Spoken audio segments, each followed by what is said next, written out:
Hey all, Tom Moran here from Tom's Big Spiders. This one we're taking a break from the spiders and tarantulas a little bit and looking at some scorpions. We're about to rehouse my Pandinus imperator or emperor scorpions, or at least two of the ones that I raised.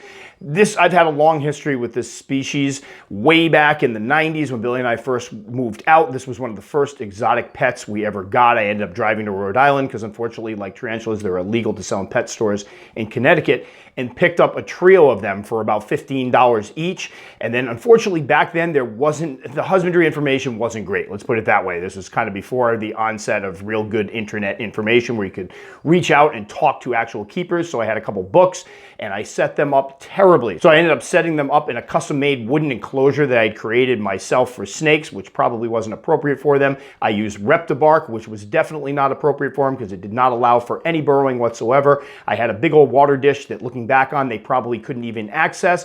And for a hide, I just basically gave them one of the hubba huts, which probably wasn't enough, but I enjoyed watching these guys parade out every night. They would come out when the lights went off and look for something to eat. They did last me about a year, but I look back at it and wonder if my poor husbandry probably led to them dying prematurely. So now that I have them, I know how to keep them correctly, and I'll show some tips and share some information that I've gleaned over the years of keeping them. These ones here, I basically bred back my female and male back in January of 2018. They were born in July, and I think I did the first video in October, and I will feature that at the end because I put a lot of information in there. But I was excited to have the successful breeding, and even more excited to actually have more of these guys to keep in my collection. So enough of me talking, let's get into looking at how I set up the enclosure, and then let's rehouse my emperor scorpions. Okay, so normally I don't show how I set up the enclosures because I'm usually trying to keep my videos a little shorter. I like the fact that they're kind of brisk and that people don't get bogged down. However, I've had a lot of folks asking lately for me to start showing how I set things up. And as I'm doing some enclosures that are a little more creative than some of the ones I've done in the past, I figured this would be a good one to start with. So this one is going to be for my Pandinus imperators. It is a 5-gallon acrylic enclosure. This is actually very similar to the one that I had their mother in a long time ago. It's by Lorax Plastics. I bought these, oh God, probably 5 or 6 years ago, and they did originally have wire vents on the side. I replaced them because my terrestrial tarantulas can chew right through them, but it shouldn't be an issue with the scorpions. I also have replaced it with plastic, so there's no issue there, but they do have the wire vents on the top. So what we're going to do here is just to show some of the things we're going to be using. I have the water dish, which is an Exoterra water dish. I picked this up a while ago on sale, and I like this one because scorpions can get caught in their water dishes if you give them something too deep. Unlike tarantulas, they can get out. This has the little steps that are specifically made so that animals can climb out if they get in. It also works with crickets, and I've seen it work where the cricket goes right up the side, goes right over, so it doesn't drown in the dish. We also have, I will use the smaller one here, Terra Arena substrate, which I use for just about everything now, but please keep in mind you do not have to use an expensive premium substrate. You could use topsoil. You could use topsoil mixed with vermiculite or sphagnum moss. Some folks use peat. I've been shying away from it because I've been reading about some of the environmental impact caused by pulling peat out.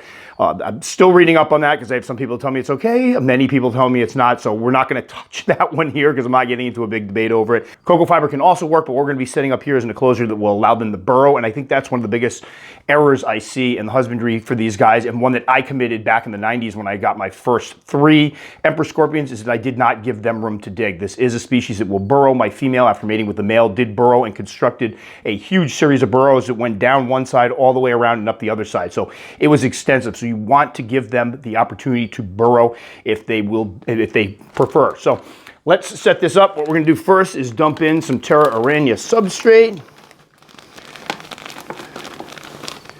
And again, we want to give these guys some room to dig. It doesn't have to go, you don't have to go over the top with it because they will not, dig super deep. We want to make sure that they have enough substrate to construct burrows. And then what we're going to do, so I'm going to put on some gloves here. And then what we're going to do here is moisten this stuff up really well. So I like to get in there, squirt it around. I got the gloves on only because I'm going to want to work without having mud on my hands afterwards, and there's no place for me to wash my hands up here. So liberal dose of water. And what you want is so that it's moist, the substrate is moist and clumps up when you pick it up, but not so damp that you can wring water out of it. That's overkill. I'm gonna mix this up nice, and then keep Focus when you do this on the edges, because if I'm going to put my cork bark one over here, so I want to make sure at least the substrate there is nice and moist and the substrate here is nice and moist, because that's probably where they're going to end up spending their time and creating their burrows. And this stuff will hold a lot of water. I'm going to go ahead and add a little bit more.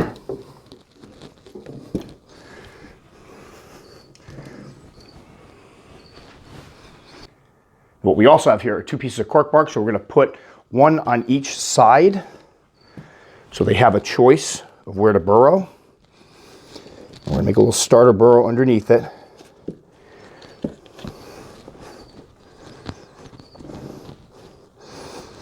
And this gives them a choice of where to go, and I'm going to be putting 2 in here, so we want to make sure that if they don't necessarily want to be in the same burrow, they can go out.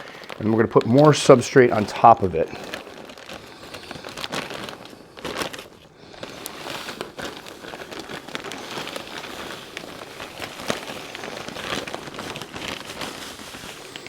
Here, over there.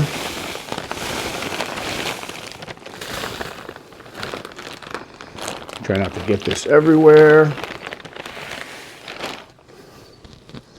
And this is a little drier. This will also encourage them to do some burrowing, because they're going to go and want to seek the moist substrate. I'm going to angle this down a little bit.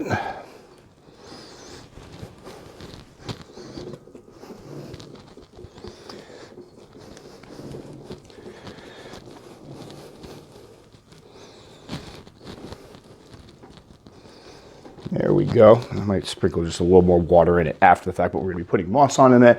So now that we have that set up, we have a burrow over here that one can go in, a burrow over here. They may end up in the same one. They may end up in different ones. Now what we're going to do is add the water dish. Good thing I have a vacuum up here, because I just got dirt all over my floor. I'm going to shove that kind of in here.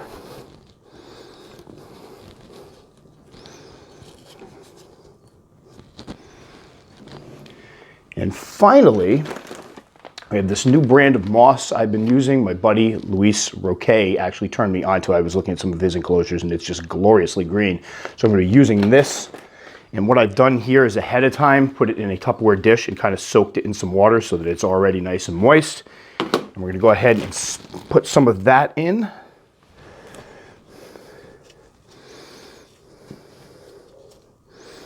As Bruticus barks in the background.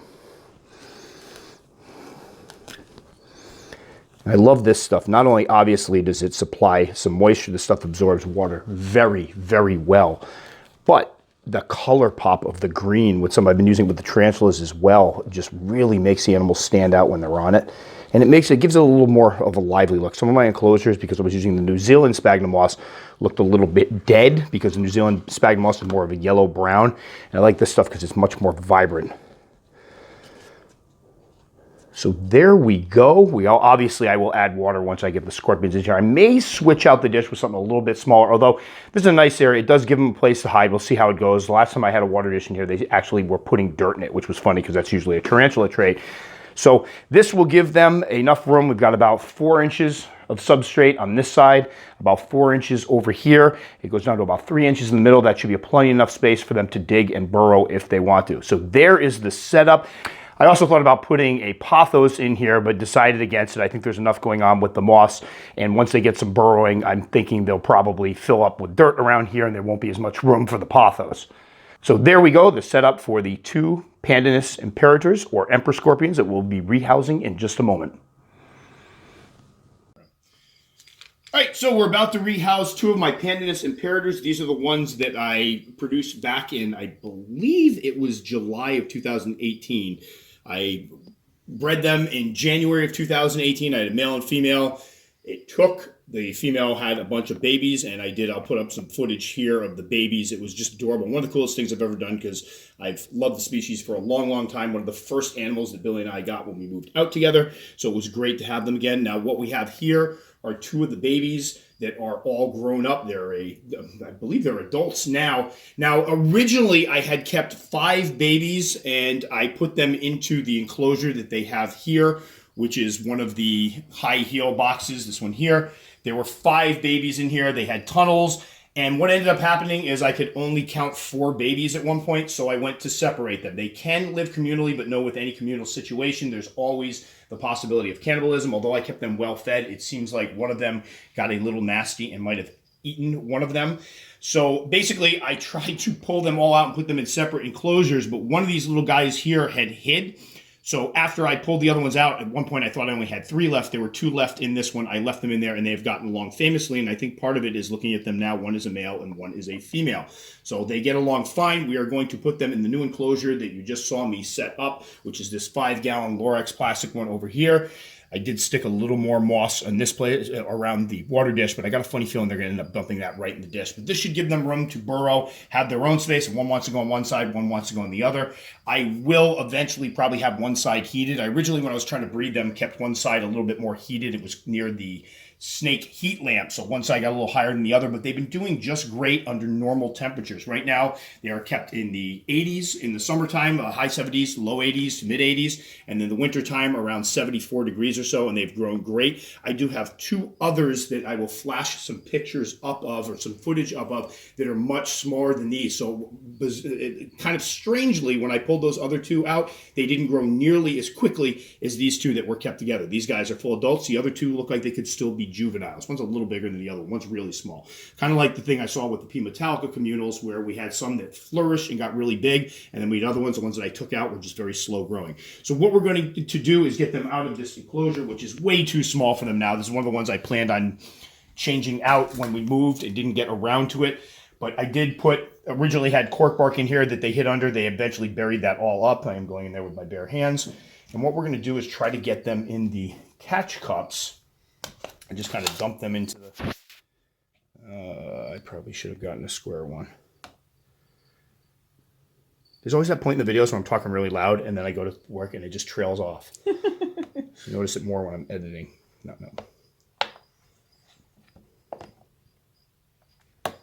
And a note about these, obviously they're scorpions, so everybody talks about the stingers. These guys are much more prone to using their claws to pinch, to defend themselves. That little guy's in there.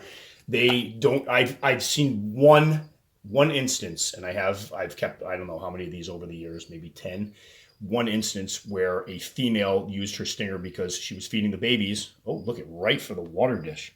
Holy crow. I did just pluck the water dish out of here, but drinking, they will drink too. And again, I pointed out earlier, this one has those little steps in there, so should it get in there, they can climb right out of those steps. But anyway, there was one, I dropped into dubia roach, it was still moving, and the female actually used her stinger and claws to kill the dubia roach. The only time I've ever seen one use their stinger. So let's get this lady in here. I didn't set up the other camera. Oh, poo. Let's hope these shots are good. Usually I have the other camera. Oh, what are you doing? Get in there. Get in there. There you go. No. There you go. And she's going to probably go right in the den. He's taking a long drink. Man. Now, full disclosure, when I did take this one out, the water dish had gotten some of the, I believe I used cocoa fiber in here. And cocoa fiber will sap water right out of the water dish. Sometimes happens with the spiders where there's some webbing that goes in. It follows the webbing and it'll drain a water dish in a couple of hours. I've had people say, oh, my spider's been super thirsty because my water dish drained like within a couple hours. No, that's because it's soaking out. Same thing can happen to cocoa fiber. If you get some of those fibers in there, it'll wick the water right out of it. But man, he's taking a long, hard drink. So as far as growth rate's concerned, these guys have grown rather quickly. Again, they were produced in 2018. So we're talking about 3 years or so, a little over 3 years, and they're full grown. But the other 2 are still kind of small, so we'll see how they go. I've heard they can live up to 8 years or so. Hopefully that's the case, because I always want some of these guys in my collection again. So again, really excited to have these guys. It's one of those animals that I had always been enamored with, even as a kid, and it was like a pure joy to get them when we got them back in the 90s. And then even more of a joy to actually produce them. And now that I've seen these guys all grown up, it's quite rewarding. So hopefully they settle in. I will do updates and we'll see. I got a funny feeling there's going to be some burrowing going on. And I'm sitting there admiring your work here, looking at the thing. Yep, she's already in there. Hopefully those will be some burrowing going on, and I'll do an update on that. But there we go. P. imperator, emperor scorpions, awesome creatures. As far as beginner type exotic pets, I don't think you could, as long as you set them up correctly, give them some room to dig. That's the most important thing. I've seen so many setups. I think part of it comes from when they sell them in pet stores. they want people to be able to see them, so they put them in these shallow tanks where there's nowhere to hide. They do enjoy burrowing. These guys burrowed as little scorpions, they burrowed as juveniles, and I'm guessing they're going to do quite a bit of burrowing as adults. So give them that room, give them some moist substrate, and allow them to do their thing. They do come out quite a bit. The only time I ever had a situation where I didn't see them very often was where my female was gravid, in which case she was hiding, but most of the times they're out all the time. And they're great eaters. These guys will take down 2. I love watching them eat. They'll take down 2, 3, sometimes 4 crickets at a time. They've got 2 in their mouths, 2 in their claws. It's amazing to watch. So there we go, the mighty emperor scorpion.